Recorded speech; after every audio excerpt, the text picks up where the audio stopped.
चलिए, तो लास्ट जो है हमने देखा था कि किस तरीके से हम जो है चित्त को किस तरीके से निर्मल कर सकते हैं, है ना।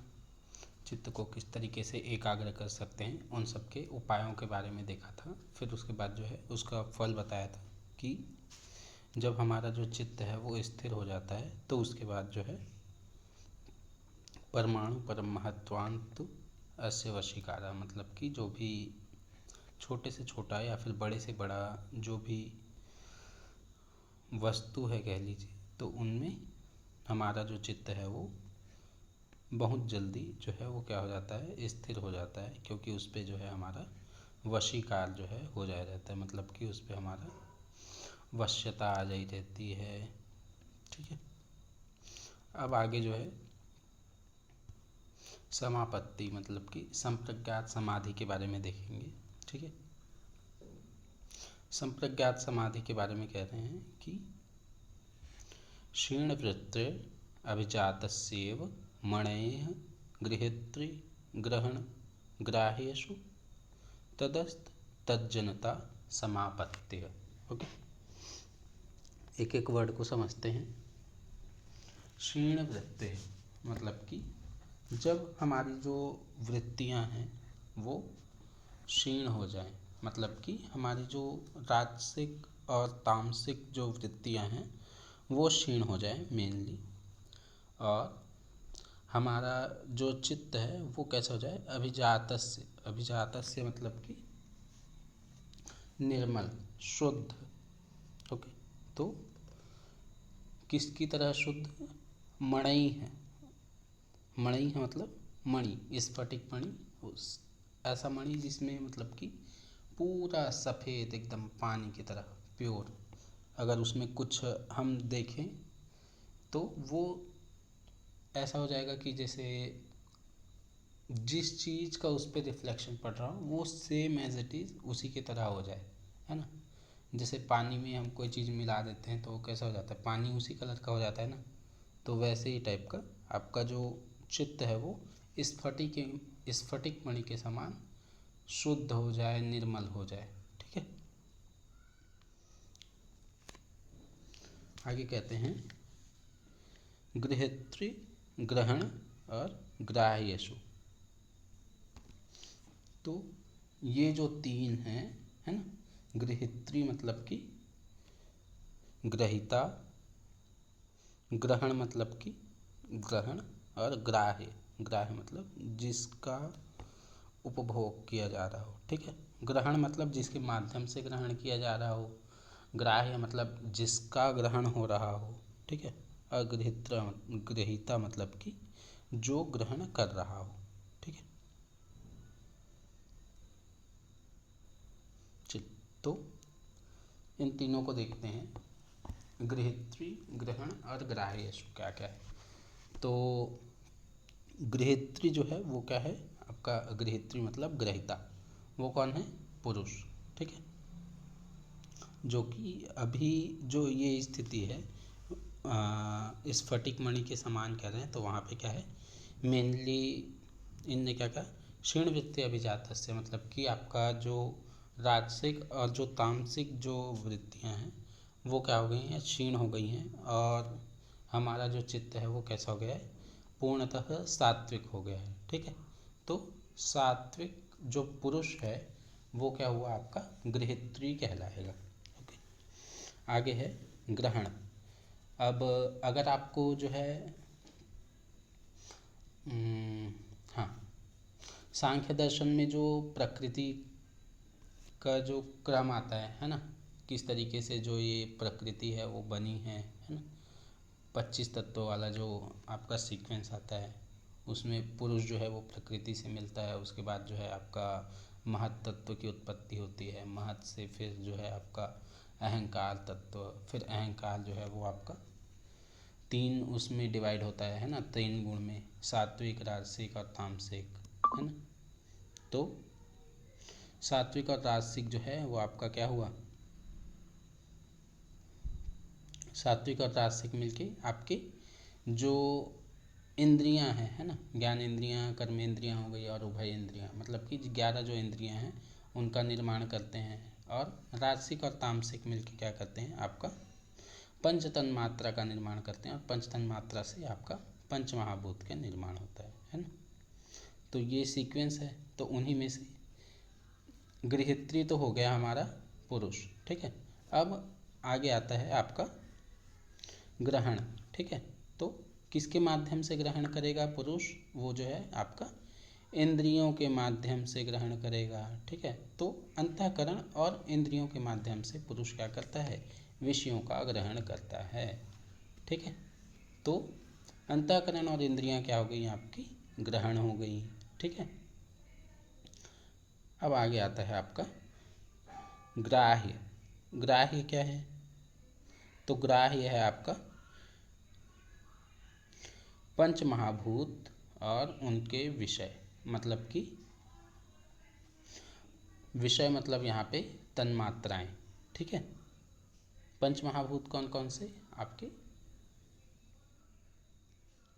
पृथ्वी, जल, अग्नि, वायु और आकाश, ठीक है।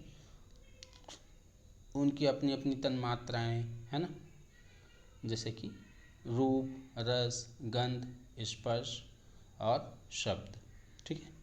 तो ये जो है आपके पंच महाभूत और पंच तन्मात्राएं है ना, ये क्या हो गए, आपके ग्राह्य हो गए। इनको अगर अलग अलग करें तो फिर ग्राह्य में जो पंच तन्मात्राएं हैं वो क्या हो गई, सूक्ष्म ग्राह्य हो गया, और जो पंच महाभूत हैं वो आपके स्थूल ग्राह्य हो गए, ठीक है। चलिए, तो जो ग्राह्यसु मतलब कि इन तीनों में गृहीत्री, ग्रहण और ग्राह्य में क्या हो जाए, तटस्थ तज्जनता मतलब कि तटस्थ तज्जनता मतलब स्थिर हो जाना और तदाकार हो जाना, ठीक है।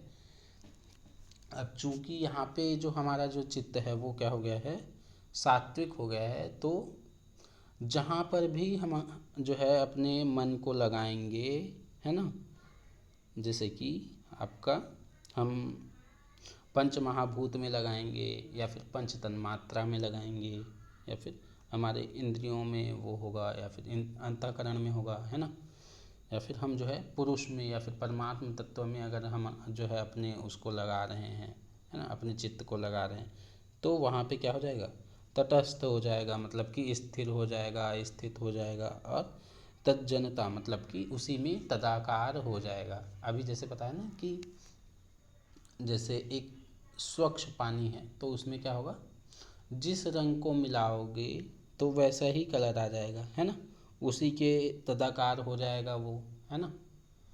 उस पानी को जहाँ पे भी आप डाल दो वो उसी का रूप धारण कर लेगा। तो वैसे ही हमारा जो चित्त है वो उस साफ मणि के समान है, जिसमें आप जैसा प्रतिबिंब देखेंगे, है ना, जैसा सामने जिस तरीके का दृश्य होगा वैसा ही प्रतिबिंब सेम उस मणि पर बनेगा, ठीक है। तो ये जो अवस्था है वो कहलाई आपकी समापत्ति मतलब कि संप्रज्ञात समाधि, ठीक है। व्याख्या देख लेते हैं। पूर्वोक्त अभ्यास करते करते जब साधक का चित्त स्वच्छ स्फटिक मणि के समान अति निर्मल हो जाता है, जब उसकी ध्येय से अतिरिक्त बाह्य वृत्तियाँ शांत हो जाती हैं, है ना। वही उन्होंने कहा कि जो बाह्य जो वृत्तियाँ हैं, है ना, मतलब कि जो राजसिक वृत्तियाँ हैं, तामसिक वृत्तियाँ हैं, वो क्या हो जाए, आपकी शांत हो जाए, ठीक है।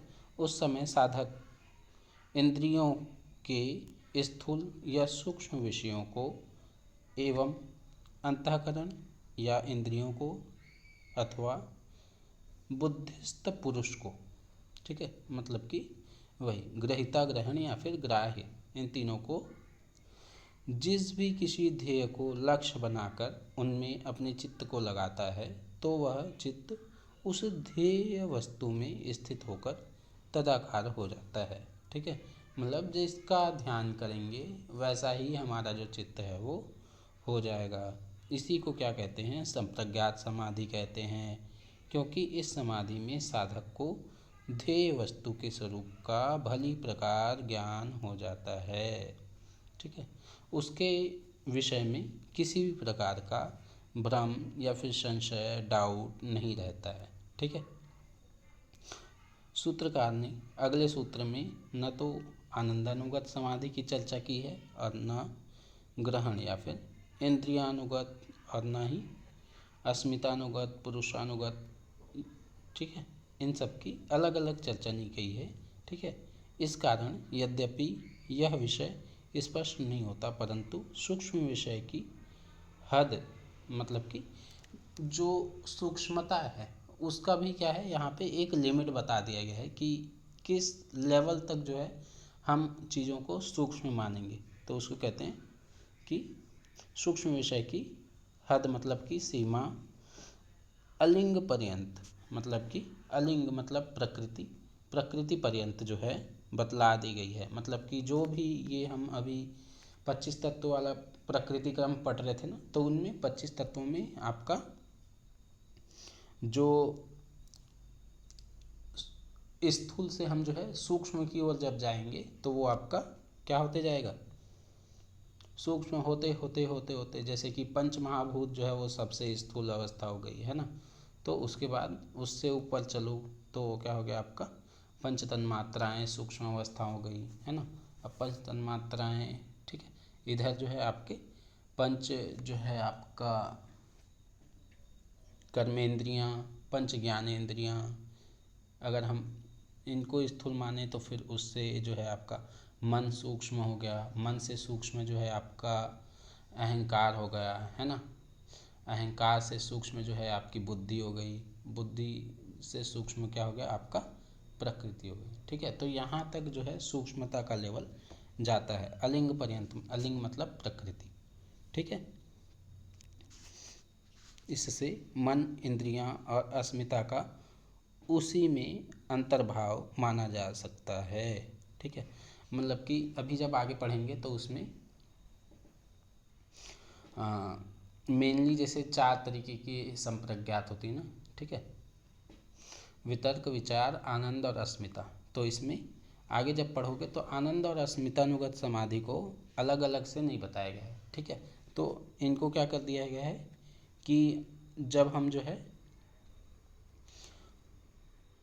निर्विचार समाधि पाएंगे है ना, तो निर्विचार में ही जब और आगे बढ़ते जाएंगे, विशारद होते जाएंगे, तो उसके बाद आपका जो है आनंदानुगत आएगा। उसी में और जब जो है हम और निपुण हो जाएंगे तो फिर वो क्या हो जाएगा आपका अस्मितानुगत हो जाएगा। ठीक है, तो इस तरीके से बता रहे हैं कि उसको उसी में ही जब हम विशारद होते जाते हैं है ना, आपका निर्विचार में, निर्विचार किसका पार्ट है, सविचार, पहले सवितर्क, निर्वितर्क, सविचार और फिर निर्विचार। ठीक है, अभी देखेंगे आगे।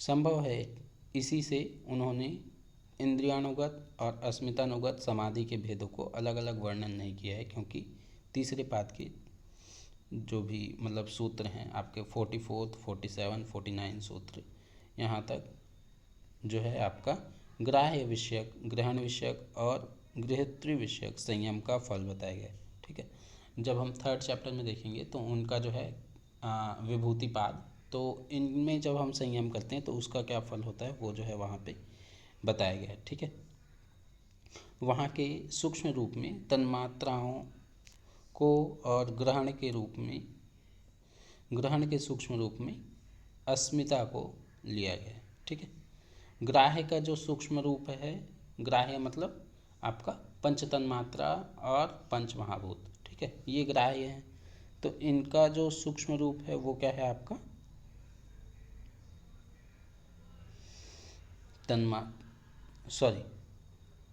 ग्राह्य मतलब मेन, जैसे कि स्थूल ग्राह्य हो गए है ना, तो वो क्या है पंच महाभूत, तो उनका सूक्ष्म क्या हो गया तन्मात्राएं हो गई है ना। और ग्रहण, ग्रहण मतलब कि कर्मेंद्रियां है ना, ज्ञानेंद्रियां। ठीक है, और आपके अंतःकरण, तो इनमें अस्मिता को जो है उसका सूक्ष्म रूप माना गया है। ठीक है, आनंद भी मन का ग्राह्य विषय होने के कारण इसको भी सूक्ष्म ग्राह्य विषयक समाधि के अंतर्गत माना जा सकता है। ठीक है, मतलब मेनली इसके थ्रू ये कहना चाह रहे हैं कि अस्मितानुगत और आनंदानुगत को अलग अलग ना बता के उन्होंने जो है आपका जब निर्विचार बताया तो उसके बाद जो है आपका उसी में ही, और जब आगे बढ़ते जाओगे और जब उसमें एक्सेलेंसी आएगी तो उसी में ही आनंदानुगत और अस्मितानुगत आगे चल के आ जाएगा। इस तरीके से इसमें बताते हैं। ठीक है,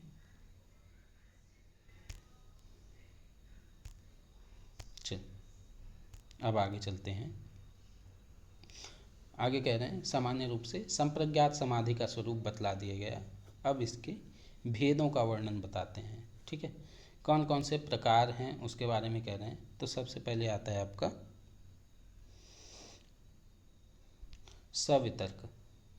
ठीक है, वितर्कानुगत, विचारानुगत, आनंदानुगत और अस्मितानुगत, इसको सीक्वेंस को याद रखिएगा, है ना। संप्रज्ञात समाधि के 4 प्रकार हैं। कौन कौन से? वितर्क, विचार, आनंद और अस्मिता। ठीक है, ये इनसे अनुगत हुई जो समापत्ति है वो कौन सी हुई? आपकी संप्रज्ञात समाधि। ठीक है, तो अभी यहाँ पे वितर्क का 2 टाइप है। ठीक है, सवितर्क और निर्वितर्क। सबसे पहले वर्णन कर रहे हैं सवितर्क का। कहते हैं तत्र शब्द अर्थ ज्ञान विकल्पैः संकीर्णा सवितर्का समापत्ति है।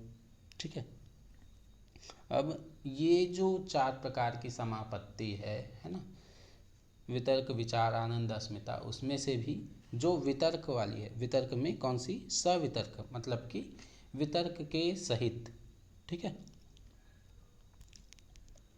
तो उनमें से शब्द अर्थ ज्ञान, ठीक है, शब्द अर्थ और ज्ञान का जिसमें विकल्प हो। ठीक है, विकल्प से संकीर्ण हो, मतलब कि उसी से ही मिली हुई हो या फिर उसी में लिमिटेड हो। ठीक है, संकीर्ण मतलब नैरो, है ना, तो उसी से मिली हुई। ठीक है, शब्द अर्थ और ज्ञान का तीनों का कंबाइंड फॉर्म जब हो, है ना, तो उसको हम क्या कहेंगे? सवितर्क समापत्ति कहेंगे। ठीक है, जैसे कि फॉर एन एग्जाम्पल समझिए कि मेरे पास जो है एक कोई भी वस्तु मान लीजिए, जैसे कि पेन। ठीक है, अभी देखते हैं शब्द अर्थ और ज्ञान को, समझते हैं क्या है शब्द अर्थ और ज्ञान। ठीक है, तो जैसे मैं कहता हूँ पेन। ठीक है, तो मैंने जब पेन कहा, है ना, अभी मेरे हाथ में पेन नहीं है मान लीजिए, तो मैंने जब पेन कहा तो चूंकि आपका पुराना अनुभव है कि भाई पेन ऐसा दिखता है ना, या फिर पेन से हम जो है इसका स्ट्रक्चर ऐसे होता है ना, या फिर पेन में आप कोई पर्टिकुलर पेन का वो डिज़ाइन लेके आ जाओ, है ना, कि हाँ भाई ये जो है रेनॉल्ड का पेन हो गया, है ना, या फिर कोई भी XYZ पेन हो गया, है ना, मॉन्टेक्स का पेन हो गया, तो वो आपका एक पेन का चित्र बन जाएगा, है ना। शब्द तो रहेगा ही, हाँ, एक वर्ड बोला मैंने पेन, तो पेन से एक चित्र बन के आपके सामने आ जाएगा। ठीक है, उसके क्या क्या जो है वो गुण क्या क्या हैं कि हाँ भाई इसके थ्रू हम जो है क्या कर सकते हैं, लिखने का काम कर सकते हैं, है ना, और उसमें और जितने भी उनके गुण होंगे, है ना, तो उनको क्या करेंगे हम जो है, मतलब जब मैंने पेन कहा तो वो सारी चीज़ एक साथ कंबाइन होके आ गई कि हाँ भाई पेन ऐसा दिखता है, पेन ये होता है और ये जो है लिखने का काम करता है। अब इसी में वो हो सकता है कि अगर आपके सामने रखा हो पेन, है ना, तो आप क्या कहोगे? मैंने कहा पेन, तो आप क्या करोगे? ये पेन है। मैंने कहा लाओ पेन दो, तो क्या करोगे? पेन उठाओगे, हाँ ये पेन। इससे हम क्या क्या करेंगे कि हाँ भाई पेन जो है वो हमारा पहले शब्द समझते हैं। शब्द क्या है कि शब्द मतलब सिर्फ वर्ड वहाँ पे कोई वो नहीं है, फिजिकल मतलब कि वहाँ पे अपीयरेंस नहीं है। जब मैंने सिर्फ पेन कहा है, ठीक है, एक वर्ड हुआ पेन, है ना, तब भी इन तीनों का कंबाइन जब नॉलेज हो रहा हो, है ना, जब मैंने पेन कहा तो उसमें आपको पेन ऐसा दिखता है, पेन का ये गुण होता है, ये पेन है, ठीक है। इस तरीके से जब आप कहें तो ये क्या हो गया, कंबाइन नॉलेज हो गया, है ना। अभी तीनों को अलग अलग नहीं समझे हैं, ठीक है। तो ये क्या हो गया, सवितर्क समापत्ति हुई, ठीक है। अभी एक्सप्लेनेशन में और देखते हैं। ग्राह्य यानी कि मन और इंद्रियों द्वारा ग्रहण करने में आने वाले पदार्थ दो प्रकार के होते हैं, ठीक है। अब ग्राह्य मैंने ऊपर बताया कि ग्राह्य कौन होते हैं, अंतःकरण और आपके इंद्रियां, है ना। तो आपके इंद्रियों द्वारा दो तरीके से मेनली चीज़ों को ग्रहण किया जाता है ना। एक तो हो सकता है सूक्ष्म या हो सकता है स्थूल, ठीक है। इनमें से किसी एक स्थूल पदार्थ को लक्ष्य बनाकर उसके स्वरूप को जानने के लिए जब योगी उसमें चित्त को लगाता है, तब पहले पहल होने वाले अनुभव में उस वस्तु के नाम, रूप, ज्ञान, विकल्प, इन सब का क्या रहता है, मिश्रण रहता है, ठीक है। अभी जो योगी है वो क्या कर रहा है, अभी जस्ट समापत्ति में आया है ना। चूंकि ये जो है सवितर्क समापत्ति है तो यहाँ पे क्या होगा, अभी पहला ही स्टेज है, जस्ट अभी घुसा ही है ना। तो इसमें क्या होगा, अभी सारी चीज़ें मिक्स लगेंगी, ठीक है। तो उसी को कह रहे हैं कि यहाँ पे जो नाम, रूप और ज्ञान है, ठीक है। मतलब जैसे फॉर एन एग्जांपल मैंने कहा भगवान कृष्ण, ठीक है, तो भगवान कृष्ण एक नाम हुआ, है ना। अब मैंने चूंकि कृष्ण कहा तो उसके नाम के साथ साथ उसका स्वरूप कैसा है कि हाँ भाई उन्होंने जो है एक बांसुरी ले रखी है, मोर मुकुट लगाया हुआ है ना। इनका जो रंग है वो श्याम है ना। इस तरीके से एक सामने स्ट्रक्चर बन के आ जाएगा, तो वो क्या हुआ, रूप हो गया, है ना। गुण क्या हुए, गुण में जो है इनका जो है क्या क्या इनका इनके क्या क्या क्वालिटीज़ हैं, है ना। वो सारी चीज़ें जो है आपका इसमें आ जाएंगी, ठीक है। कि ये जो हैं सबसे बड़े योगेश्वर श्री कृष्ण कहते हैं ना, तो योगियों में सबसे बड़े हैं, योगियों में योगियों के भी ईश्वर हैं, है ना। इस तरीके से मतलब जितने भी उनके गुण हैं, है ना, उन सब का जो है वो सामने आ जाएंगे। और जब इन तीनों का कंबाइंड फॉर्म आए, ठीक है, ये तीनों जब जो है एक साथ मिले हुए लगें, संकीर्ण लगें, ठीक है, इन तीनों में जब हम डिफरेंशिएट ना कर पा रहे हैं, क्योंकि अभी हमारा इनिशियल स्टेज है, तो अभी हम चीज़ों को अलग अलग नहीं समझ पा रहे हैं, है ना, सबको एक साथ समझ रहे हैं, ठीक है। तो ये क्या हो गया आपका सवितर्क समापत्ति, ठीक है।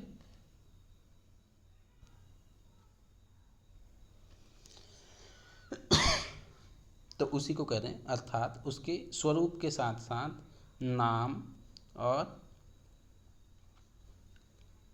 प्रतीति की भी क्या रहती है, चित्त में स्फुरना रहती है, ठीक है। मतलब कि इसमें क्या रहेगा, रूप के साथ साथ नाम और ज्ञान भी जो है वो रहेगा, ठीक है। अतः इस समाधि को सवितर्क समापत्ति या फिर सवितर्क समाधि कहते हैं, ठीक है, या फिर इसी को सविकल्प भी कह देते हैं, ठीक है।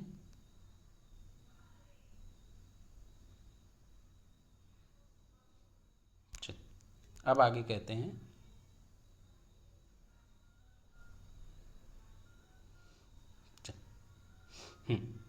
आगे कह रहे हैं स्मृति परिशुद्धो स्वरूप शून्यवार्थ मात्र निर्भाषा निर्वितर्का, ठीक है। अब जो है जो साधक है वो थोड़ा सा आगे बढ़ गया है, तो क्या हो गया, उसकी स्मृति और परिशुद्ध हो गई, है ना। तो स्मृति जब परिशुद्ध हो गई, है ना, स्मृति परिशुद्ध होने का मतलब यहाँ पे क्या है, जो इन्होंने पहले बताया ना कि शब्द, अर्थ और ज्ञान, तो शब्द और ज्ञान जो है वो वहाँ पे क्या हो गए, हट गए, लुप्त हो गए, ठीक है। स्मृति और शुद्ध हो गई, तो क्या हो गया, अब स्वरूप शून्य, मतलब कि वही नाम रूप और ज्ञान कहा था ना उन्होंने, तो इसमें मतलब जो साधक है, ठीक है, जैसे जो मतलब कि साधना कर रहा है, तो उसका खुद का जो स्वरूप है वो क्या हो जाएगा, शून्य हो जाएगा, ठीक है। एवं अर्थमात्र निर्भाषा, ठीक है, और क्या होगा, अर्थमात्र का निर्भास रहेगा, ठीक है, मतलब कि केवल जो ध्येय है ना, जो उनका रूप है ना, किसका रूप, ध्येय का रूप, ठीक है, तो उसका जो आभास कराने वाली है, ठीक है, उसका जो है हमें प्रत्यक्ष कराने वाली जो चित्त की ऐसी जब स्थिति हो जाए तो उसको हम क्या कहते हैं, निर्वितर्क समापत्ति कहते हैं, ठीक है। मतलब क्या है, अभी देखते हैं। जैसे कि सबसे पहले जो लेवल था, तो हम क्या कर रहे थे, सुपरफिशियल लेवल पे चीज़ों को समझ रहे थे, है ना। जैसे कि सवितर्क में क्या हो रहा था, शब्द, अर्थ और ज्ञान एक साथ खिचड़ी बन जा रही थी, है ना। अब यहाँ पे क्या हुआ है, स्मृति और परिशुद्ध हो गई, साधक का लेवल जो है वो और थोड़ा सा बढ़ गया है, ठीक है। तो अब क्या हुआ, अब शब्द और ज्ञान जो है वो यहाँ पे गायब हो गए हैं, और जो स्वरूप है सिर्फ वही दिख रहा है, मतलब कि आपका केवल जो अर्थ वाला जो पार्ट है वो दिख रहा है, ठीक है। तब हम क्या कहेंगे, तो ये हो गई आपकी स्मृति परिशुद्ध वाली अवस्था, ठीक है। अब आगे कहते हैं स्वरूप शून्यवार्थ, जो साधक का स्वरूप है वो कैसा हो गया, शून्य हो गया है, और अर्थमात्र निर्भाषा, मतलब कि जो ध्येय है उसी के अर्थमात्र का आभास हो रहा है, ठीक है। ध्येय मात्र का जो स्वरूप है, अपना जो स्वरूप है वो शून्य हो गया, ध्येय का जो स्वरूप है उसका हमें क्या हो रहा है, प्रत्यक्ष हो रहा है, ठीक है, उसी का ही आभास हो रहा है, केवल उसी का आभास हो रहा है। तो वो जो अवस्था है वो क्या कहलाएगी, निर्वितर्क समाधि कहलाएगी। इसी को निर्विकल्प समाधि भी कहते हैं, ठीक है। एक्सप्लेनेशन देख लेते हैं, ठीक है। पहली बताई हुई स्थिति के बाद जब साधक के चित्त में ध्येय वस्तु के नाम की स्मृति लुप्त हो जाती है, ठीक है, और उसको विषय कराने वाली चित्त का भी स्मरण नहीं रहता, ओके। मतलब कि जो एक तरीके से नाम रूप और ज्ञान था ना, तो नाम और ज्ञान यहाँ पे ख़त्म हो गया, सिर्फ क्या बच गया, रूप बच गया, ठीक है। तो अब क्या होगा, वो दोनों समाप्त हो गए, कराने वाली चित्त का भी स्मरण, तब अपने चित्त के स्वरूप का भी ध्यान न रहने के कारण, अब चूंकि ये हम जो है आपका नाम और ज्ञान खत्म हो गया, तो इसलिए हम क्या करते हैं, अपना जो स्वरूप है ना, उसको वो वहाँ पे शून्य हो जाता है, ठीक है। और केवल अर्थ मात्र, मतलब कि जो ध्येय का जो स्वरूप है उसी का ही जब आभास रहता है, ठीक है, केवल ध्येय पदार्थ के साथ तदाकार हुआ चित्त ध्येय को प्रकाशित करता है, उसी को क्या कहते हैं, निर्वितर्क समाधि कहते हैं। इसमें शब्द और ज्ञान का कोई भी विकल्प नहीं रहता है, ठीक है। जैसे वहाँ पे हमारे पास जैसे सवितर्क में क्या था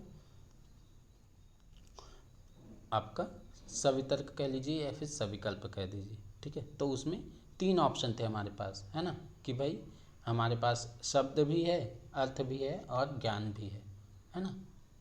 कोई भी एक चीज़ घटित होगी तो फिर हम जो है जैसे कि मैंने पेन का एग्जाम्पल दिया था, है ना। तो मैंने अगर नाम, है ना, शब्द अर्थ और ज्ञान को 3 तरीके से समझिए, नाम, रूप और ज्ञान, ठीक है। तो अगर मैं सिर्फ नाम ही लेता हूँ, है ना, मैंने सिर्फ एक शब्द कहा पेन, ठीक है, तब भी हमें क्या होगा, पेन से हम लिखते हैं, है ना, ये सब हमारा क्या हो जाएगा, इन सब का ज्ञान हो जाएगा, ठीक है, कि हाँ भाई पेन से लिखते हैं, पेन ऐसा दिखता है, ये कलर के पेन होते हैं, है ना। अगर सिर्फ वहाँ पे अर्थ होगा, ठीक है, कि मतलब फिजिकली जो है पेन प्रेजेंट रहेगा, तब भी हम जो है समझ जाएंगे कि हाँ भाई ये पेन है। पेन से हम क्या करते हैं, पेन को हम जो है इसको जो है ये पेन बोलते हैं, इसका ये नाम है और ये जो है आपका ये काम में आता है, ठीक है। अगर सिर्फ कहीं पे लिखा हुआ हम देखें, है ना, कहीं पे कुछ लिखा हुआ है तो हम समझ जाएंगे हाँ भाई ये जो है पेन से लिखा गया है, इस तरीके से लिखा गया है, ठीक है। तो इनको कंबाइन तरीके से जब हम समझेंगे तो वो क्या हो गया, सविकल्प हुआ। और उसी में सिर्फ जब हमें अर्थ मात्र का आभास हो, ठीक है, केवल जब ध्येय तत्व हो, है ना, ठीक है, या फिर केवल जब अर्थ तत्व हो, तब सिर्फ हम क्या कहेंगे, आपका निर्विकल्प समाधि कहेंगे, ठीक है। अब कहते हैं यहाँ पे ये जो विषय थे वो क्या हो गए, आपके स्थूल विषयों पर बात हुई, ठीक है, ये बात हुई आपके स्थूल विषयों की। लेकिन जब यही विषय क्या हो जाए, सूक्ष्म हो जाए, ठीक है, जैसे इन्होंने 3 चीज़ें बताई ना ध्यान करने के लिए, कि भाई हम जो है या तो ग्रहिता में ध्यान कर सकते हैं, या फिर ग्रहण में, या फिर ग्राह्य में, है ना। तो जब हमारा विषय स्थूल था, है ना, मतलब हम जो है एक तरीके से स्थूल भूत को समझ सकते हैं कि हाँ भाई आपका पंच महाभूत वाली, है ना। तो पंच महाभूत में जब हम जो है आपका वो कर रहे थे, एक तरीके से ध्यान लगाने का प्रयास कर रहे थे, तो वो क्या हो गया, आपका सविकल्प हो गया, है ना। अब आता है आपका या फिर विकल्प, विकल्प हो गया, ठीक है, या फिर वितर्कानुगत कह लीजिए। अब आते हैं विचारानुगत। विचारानुगत में जो विषय हैं वो क्या हो जाते हैं, सूक्ष्म हो जाते हैं। तो उसी को कह रहे हैं एत एव सविचारा निर्विचारा च सूक्ष्म विषया व्याख्याता, ठीक है। इसी से जो है मतलब ऊपर में जो इन्होंने डिस्कस किया सवितर्क और निर्वितर्क, वैसे ही सेम जो है आपका सविचार और निर्विचार होता है, लेकिन इसके जो विषय हैं वो क्या हो जाते हैं, सूक्ष्म हो जाते हैं, ठीक है। एतेव सविचारा निर्विचारा च सूक्ष्म विषया व्याख्याता, ठीक है। तो इसको आप इस तरीके से भी कह सकते हो कि जो हमारे स्थूल विषयों पे जब हम जो है या फिर स्थूल भूत पर जब हम जो है आपका ध्यान करते हैं, या फिर हमारा जो ध्येय जो है वो स्थूल होता है, तो हम उसको क्या कहते हैं, वितर्कानुगत समाधि कहते हैं। और वही जब जो है आपका सूक्ष्म हो जाता है तो हम उसको विचारानुगत समाधि कहते हैं, ठीक है। तो यहाँ पे कह रहे हैं सविचार और निर्विचार, विचारानुगत के 2 भेद हैं, सविचार और निर्विचार, ठीक है। तो ये जो है आपके इसमें ऊपर वाले में जो विषय थे वो क्या थे, स्थूल थे। अब नीचे जो है सविचार और निर्विचार में विषय जो है वो क्या हो जाएंगे, सूक्ष्म हो जाएंगे, ठीक है।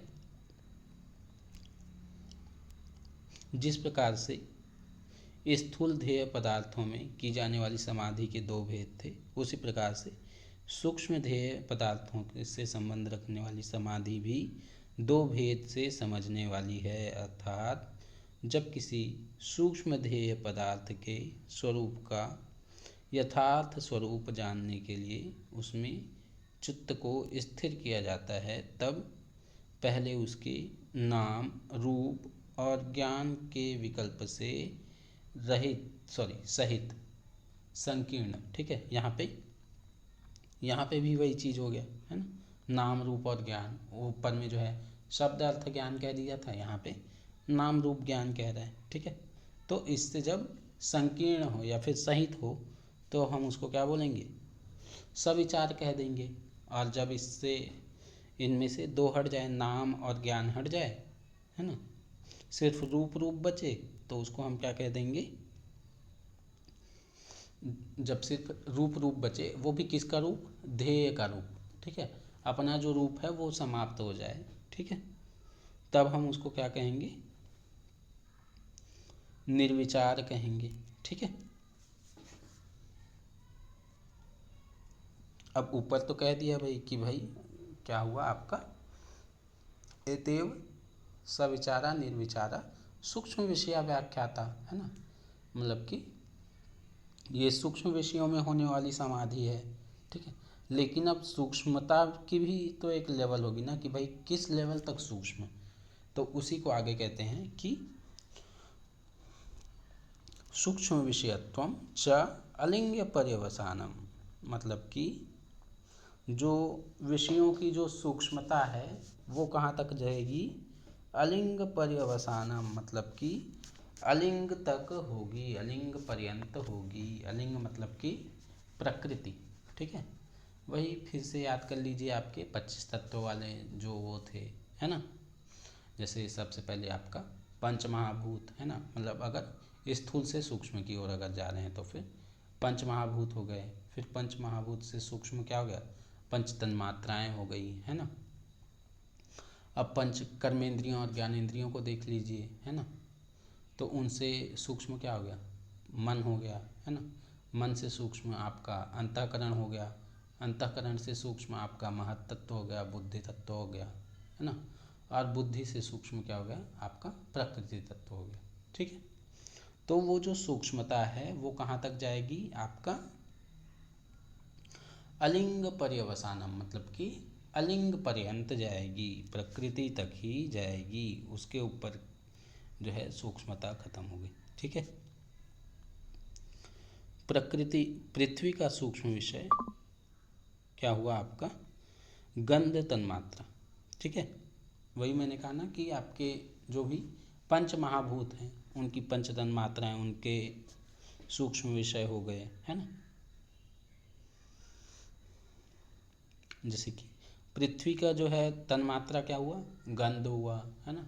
पृथ्वी से ऊपर चलें तो फिर आपका आया जल तत्व, जल का हुआ आपका रस तन्मात्रा हो गया, ठीक है। अगला है आपका अग्नि तत्व, अग्नि का जो तन्मात्रा है वो क्या हुआ, रूप हो गया। वायु, है ना, तो वायु का जो तन्मात्रा है वो क्या हो गई, स्पर्श हो गया, है ना। आकाश जो तत्व है उसकी तन्मात्रा क्या हो गई, आपका शब्द, ठीक है। अब ये इनसे सूक्ष्म हो गए, और उन सब का तथा मन सहित इंद्रियों का सूक्ष्म विषय क्या हो गया। अब इनको मिला लीजिए, पंच तन्मात्रा और पंच महाभूत, और उसी के साथ कर्मेंद्रियां, ज्ञानेंद्रियां और मन, ठीक है। तो इन सब का जो सूक्ष्म रूप है वो क्या हो गया, आपका अहम तत्व या फिर अहंकार तत्व कह लीजिए, ठीक है। अहंकार उससे जो है वो आपका क्या हो गया, सूक्ष्म हो गया। अब अहंकार से भी सूक्ष्म क्या हो गया, आपकी महत तत्व या फिर बुद्धि तत्व, ठीक है। और बुद्धि से भी सूक्ष्म क्या हुआ, आपका प्रकृति, ठीक है। इससे आगे कोई भी पदार्थ सूक्ष्म नहीं है, सूक्ष्मता की अवधि वहीं तक है। सूक्ष्मता का जो लिमिट है वो केवल प्रकृति तक ही सीमित है। अतः प्रकृति पर्यंत किसी भी सूक्ष्म पदार्थ को लक्ष्य बनाकर उसमें की हुई समाधि क्या होगी, सविचार निर्विचार समाधि के अंतर्गत समझ लेना चाहिए। ठीक है, मतलब कि वो जो सूक्ष्मता का जो लेवल है वो कहाँ तक जाएगा, प्रकृति तक। ठीक है, प्रकृति तक अब जितनी भी चीज़ें आपने वो करी हैं, ठीक है,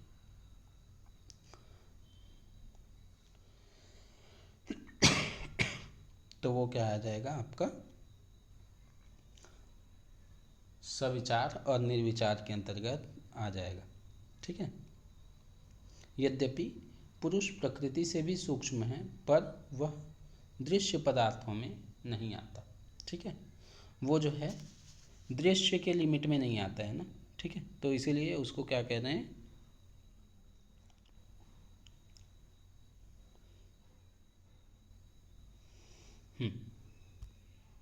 दृश्य पदार्थों में नहीं है, अतः तत्विषयक समाधि इसमें नहीं आनी चाहिए। तथापि गृहस्थी विषयक समाधि बुद्धि में प्रतिबिंबित पुरुष की हो जाती है। ठीक है, अतः उसको निर्विचार समाधि के अंतर्गत मान लेने में कोई आपत्ति मालूम नहीं होती। ठीक है, चलिए, इस प्रकार यहाँ सूक्ष्म विषय की सीमा प्रकृति पर्यंत बता देने के कारण मन, इंद्रियां और आनंद तथा अस्मिता उसके अंतर्भाव जो है वो प्रतीत हो जाते हैं।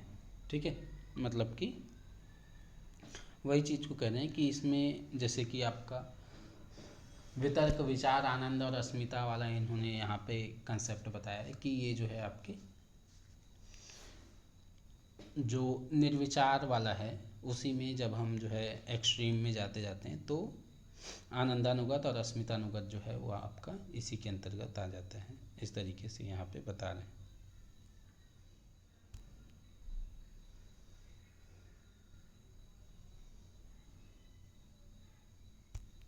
चलिए,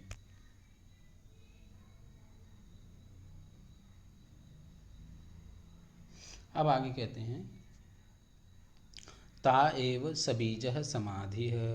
ठीक है, मतलब कि ये जो ऊपर जहाँ तक हमने बताया तो वो क्या हो गया आपका, सबीज समाधि कहलाती है। ठीक है,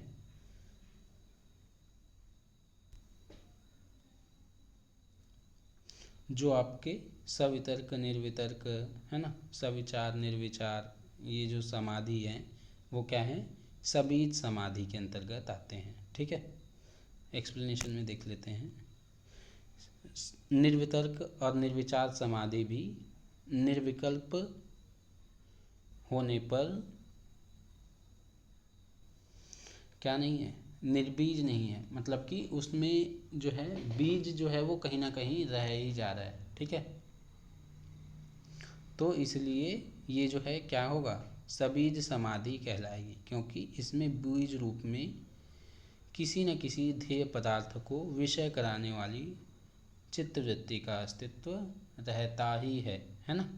अतः संपूर्ण वृत्तियों का पूर्णतः निरोध न होने के कारण इन समाधियों में पुरुष को कैवल्य का लाभ नहीं प्राप्त होता।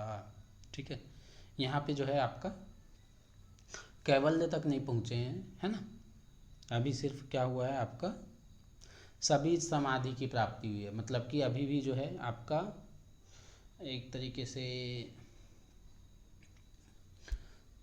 जो तामसिक है और राजसिक है ना, ये जो गुण थे, ऐसी जो वृत्तियां थी वो क्या हो गई, क्षीण हो गई हैं। ठीक है, हमारा जो चित्त है वो कैसा हो गया है, सात्विक हो गया है। ठीक है, लेकिन सात्विक भी क्या है, एक तरीके से बीज तो बनाता ही है ना।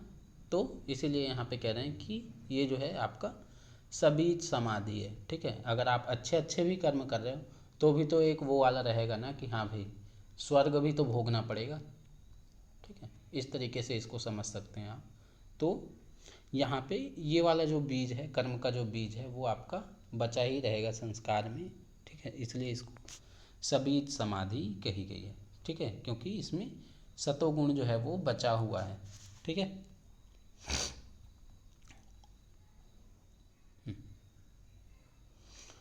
उक्त 4 प्रकार की समाधियों में से निर्विचार समाधि ही सर्वश्रेष्ठ है, यह प्रतिपादन करने के लिए उसकी विशेष अवस्था फल सहित वर्णन की गई है। ठीक है, अब निर्विचार समाधि जब मिल जाए तब उसका क्या जो है फल होता है, उसको आगे कहते हैं, क्या कह रहे हैं, निर्विचार वैशारद्ये अध्यात्म प्रसाद।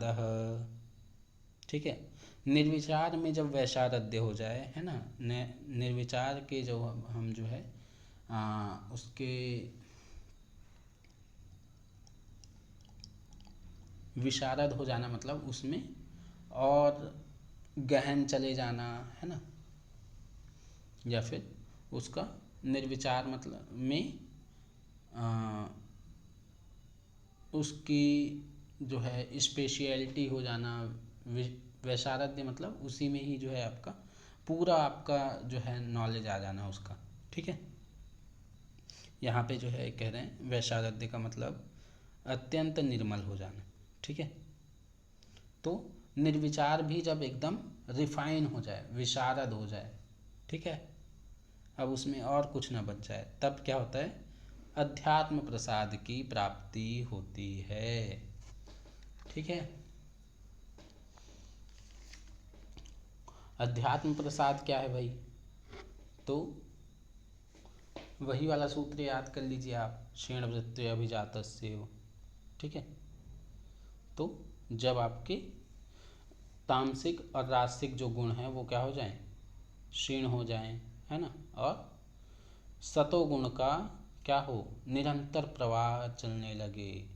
ठीक है, तो इसको हम क्या कहते हैं, आपका अध्यात्म प्रसाद की अवस्था कहते हैं। ठीक है,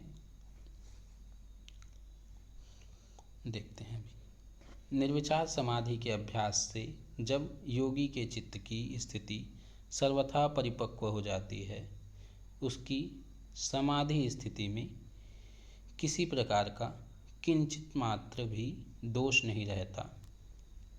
उस समय योगी की बुद्धि अत्यंत स्वच्छ और निर्मल हो जाती है।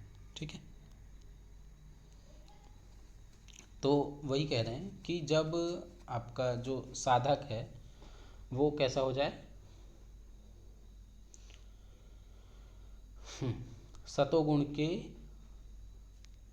मतलब एक तरीके से उसमें सतोगुण का एक निरंतर जब प्रवाह चलने लग जाए, बहने लग जाए, है ना, और जब उसकी जो बुद्धि से क्या हो जाए, राजसिक और तामसिक जो वृत्तियां हैं वो क्षीण हो जाएं।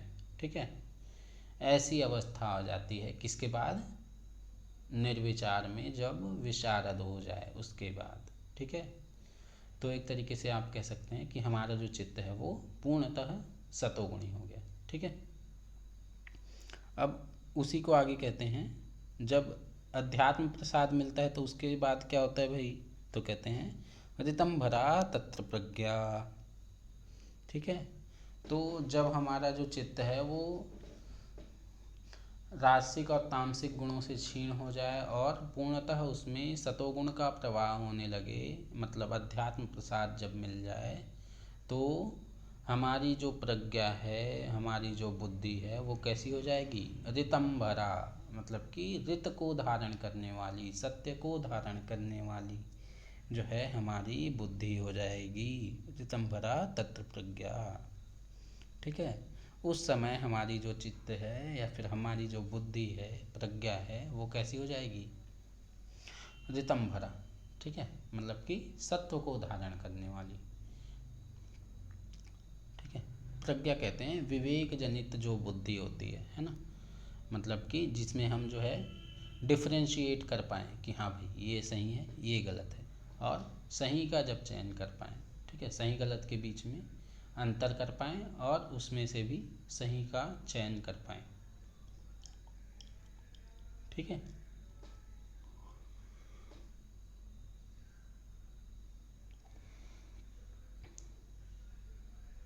तो ये क्या हुआ आपका ऋतंभरा प्रज्ञा है। ठीक है, उसी को एक्सप्लेन कर रहे हैं। उस अवस्था में योगी की बुद्धि वस्तु के वास्तविक स्वरूप, ठीक है। ऋतंभरा मतलब वही सत्य, जो एक्चुअल सत्य है उसको जब धारण करने लग जाए, है ना, वास्तविक स्वरूप को ग्रहण करने वाली हो जाए, उसमें संशय और भ्रम का लेश मात्र भी ना रह जाए, तो वो क्या हुआ, ऋतंभरा प्रज्ञा कहलाएगी, ठीक है। अब ऋतंभरा प्रज्ञा का क्या गुण है उसको बताते हैं आगे। क्या कह रहे हैं, श्रुत अनुमान प्रज्ञाभ्याम अन्य विषया विशेष अर्थत्वात्, ठीक है।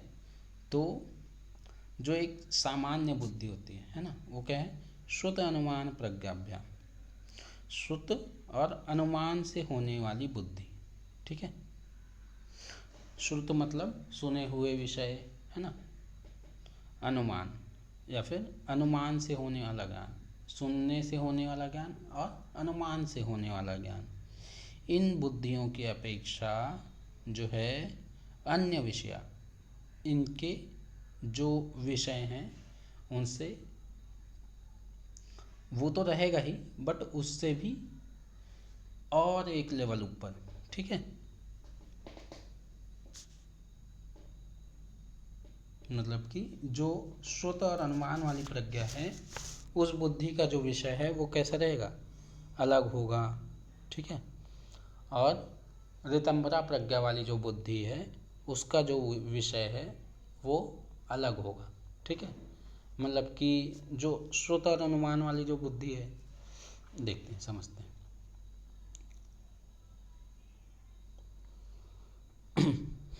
जैसे कि श्रुत अनुमान प्रज्ञा कहने का मतलब है कि जैसे हम कोई भी चीज़ को, जैसे हमारी एक सामान्य बुद्धि है ना, तो सामान्य बुद्धि में क्या आते हैं, सारी चीज़ें आ जाती हैं क्या, हम सारी चीज़ों को समझ लेते हैं क्या, नहीं समझते, ठीक है। अगर हम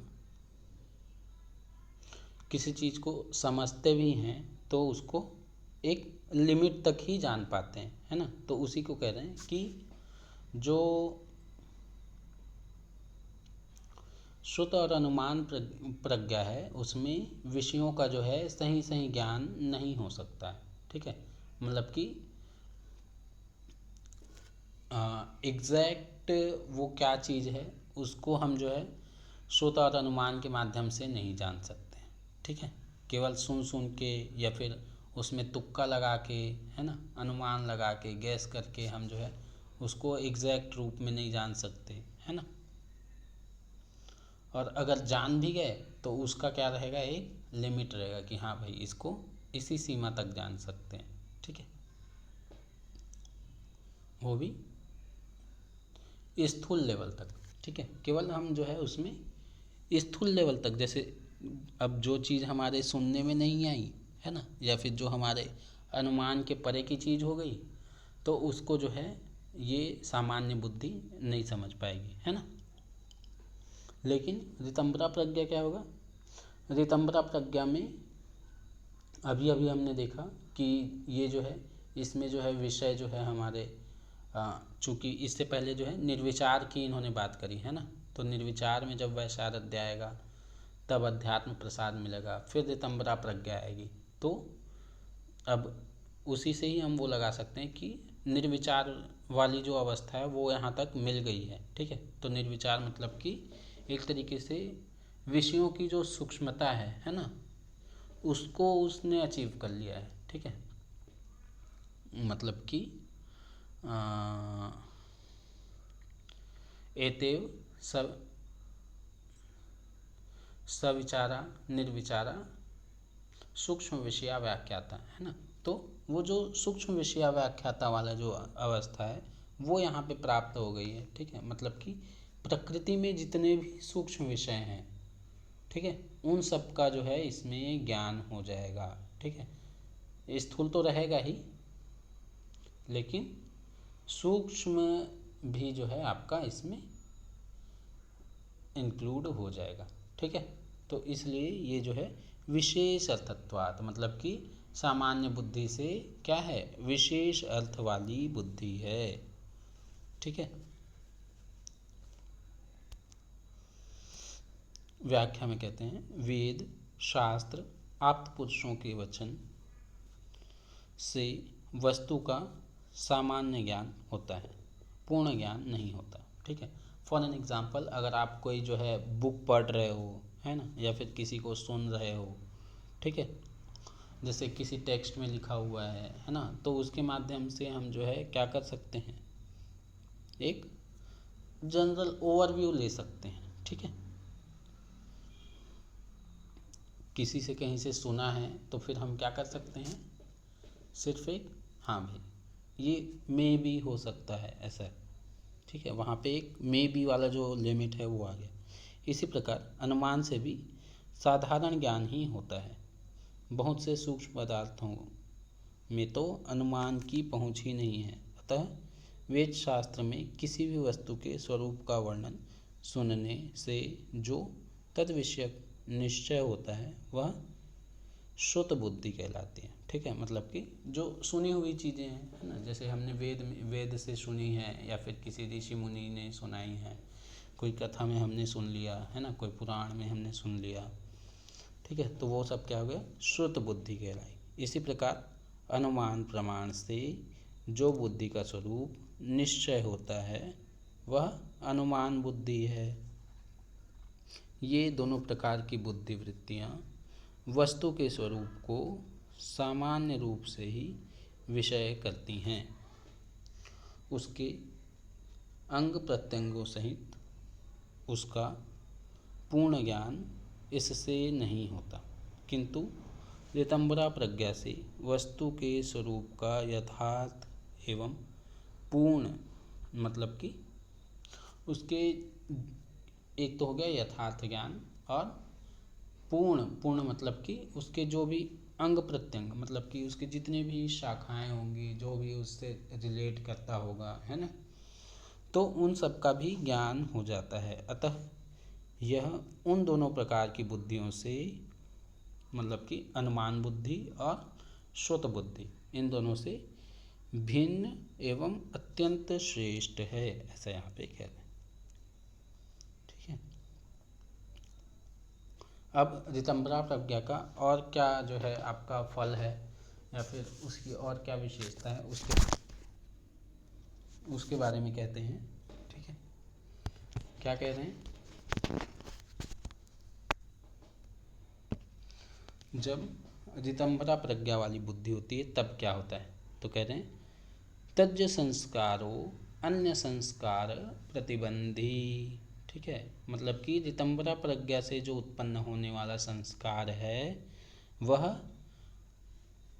अन्य संस्कारों को क्या करता है, प्रतिबंधित करता है, बाधित करता है, बांध देता है। ठीक है, मतलब जब ऋतंबरा प्रज्ञा, मतलब वही सात्विक वाले जो विचार हैं, है ना, सात्विक वाला जब संस्कार बनने लगेगा, सात्विक बुद्धि वाले जो संस्कार बनेंगे, तब क्या होगा, अन्य संस्कार, मतलब कि राजसिक और तामसिक वाले जो संस्कार हैं वो क्या हो जाएंगे, स्वतः ही क्या हो जाएंगे, बंध जाएंगे, प्रतिबंधित हो जाएंगे। ठीक है, उनका अब जो है संस्कार नहीं बनेगा।